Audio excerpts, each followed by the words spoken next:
What is going on, guys? Fraser Wilson here. Today's video, I'm gonna take you through exactly how you can get more vascular. So we're gonna jump right into it. I'm not really gonna explain why you would want to be more vascular because that's kind of assumed. You already kind of want to, and you know why you want to. That's because you clicked on the video. So with that, we're gonna jump right into exactly how you can get more vascular. So I'm gonna give you 5 things that you can incorporate right now, today, to make your physique look more vascular, make the veins pop more, and it's gonna be quite simple, guys. It's just gonna be implementing a couple of things. The first thing is gonna be carbohydrates. Now, carbohydrates are essentially going to be the shuttle into the muscles of the blood. So in order to get a good amount of blood flow into the muscle, you're going to need to have a good amount of carbohydrates in your diet. The reason that is because of muscle glycogen, which is essentially your muscle's direct fuel source when it comes to doing some sort of exercise. So when you do a bicep curl, that's utilizing some muscle glycogen. The second thing that you're gonna need to make sure is in check is your sodium and potassium levels. So you might notice, guys, that if you have, a very high sodium burger or pizza or chips,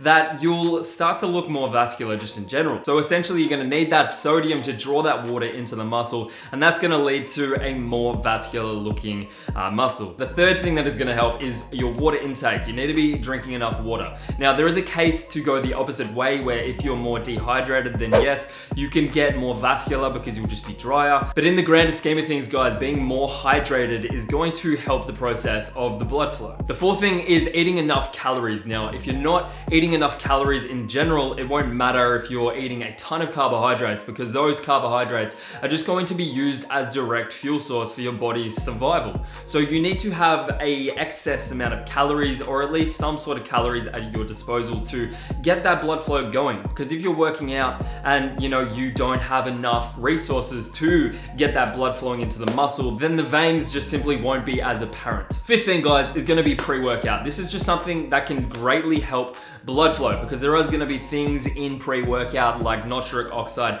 boosters, such as arginine, such as citrulline malate, and all that kind of stuff that are going to just help blood flow. That's gonna greatly enhance your overall vascularity. So if there's one thing, right, one big concoction that you could incorporate to really greatly enhance your vascularity when you're in the gym, it's going to be have a big pre-workout meal that's fueled with carbohydrates and sodium, then have a liter of water as well, and then also have some pre-workout before you go that is going to be loaded with arginine as well as citrulline malate. And of course, make sure there's enough calories in that pre-workout meal to sustain that necessary blood flow. So that is gonna be everything that you could do in terms of diet and nutrition to greatly enhance your vascular look. As well, on top of that, there's gonna be little specifics in terms of everything I mentioned before: training, genetics, environment, and your body fat percentage. And we're gonna dive a little bit deeper on them right now. I don't know why I sounded Irish, but we're gonna dive a little bit deeper on them. So the first thing is gonna be your training.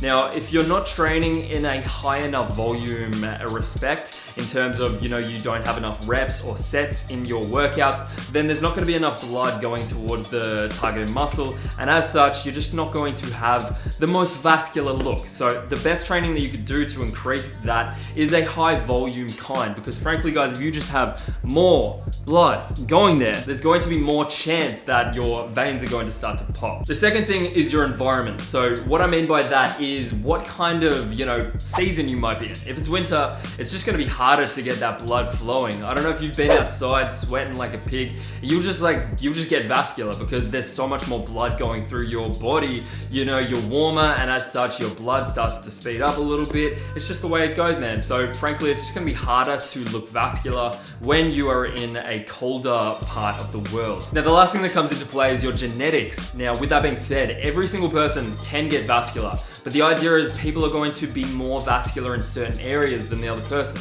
Me, for example, I get really vascular in my forearms and my calves. It's just the way it goes. I don't get too vascular anywhere else. A lot of people are gonna get vascular in their chest, their bicep, their quads, their hamstrings, their neck. I don't know. They're gonna get vascular in different places, and that's something to remember, as well as the actual level of vascularity that you'll be able to achieve.